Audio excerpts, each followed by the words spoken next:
Trump administration's review of the Smithsonian Institution, launched under the executive order Restoring Truth and Sanity to American History, represents a significant ideological and political intervention into the nation's cultural and historical institutions.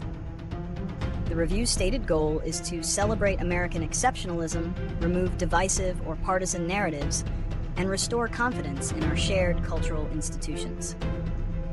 This directive, however, is being widely interpreted as a targeted effort to reframe American history by downplaying or erasing narratives of injustice, particularly those concerning race, colonialism, and slavery. The National Museum of the American Indian, NMAI, with its mission to tell Native American history from an indigenous perspective, is a primary target of this review. The museum's exhibits, such as Nation to Nation, treaties between the United States and American Indian nations, directly address the often broken promises and coerced agreements that shaped the relationship between Native tribes and the U.S. government. By its very nature, the NMAI challenges a simplified, celebratory view of American history, instead presenting a complex, often painful, and historically accurate account of conquest and resilience. The administration's focus on this museum, alongside the National Museum of African American History and Culture, highlights a clear intent to dismantle what it labels divisive content, which in this context means any historical narrative that challenges a purely positive, patriotic version of the past. Reasons and consequences.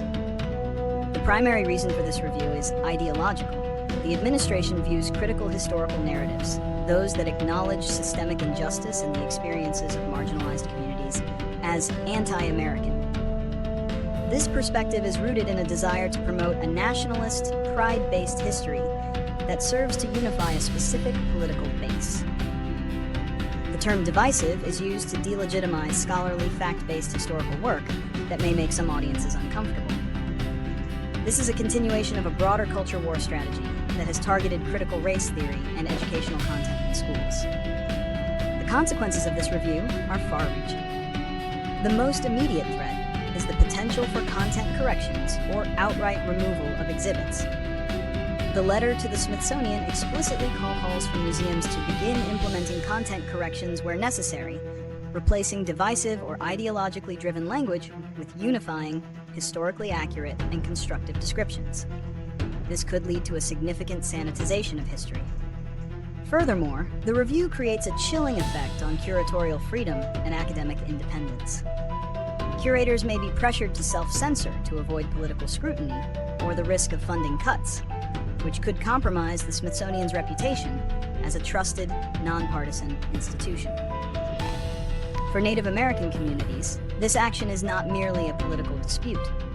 It is an attempt to erase their histories and experiences, undermining decades of work to establish a national platform for their voices and perspectives. The review's focus on American exceptionalism fundamentally clashes with the NMAI's core principle of telling history from an indigenous viewpoint, further marginalizing Native American narratives. Prediction and solutions. The Smithsonian Institution, under the leadership of Secretary Lonnie G. Bunch-Thury, has publicly asserted its independence, stating it will continue its own internal reviews to ensure programming is nonpartisan and factual, rather than acquiescing to the administration's directive. This stance suggests a potential for a protracted standoff. A likely prediction is that while the administration may continue to exert pressure and threaten funding, the Smithsonian will resist sweeping changes by leveraging its institutional autonomy and public support. The ultimate outcome may depend on the balance of political power and the degree of public backlash. Solutions must focus on a robust defense of historical integrity and institutional independence. First, the Smithsonian must continue its firm and public opposition to political interference. This includes transparently communicating its curatorial processes and the scholarly basis for its exhibits. Second, there should be increased public engagement and education to highlight the importance of inclusive history. This means demonstrating how the stories told by the NMAI and other targeted museums are not anti-American, but essential to a complete understanding of the nation's complex identity. Finally, a solution involves strengthening partnerships with Native American leaders and scholars to collectively defend the museum's mission and ensure that Indigenous voices remain at the center of their own stories.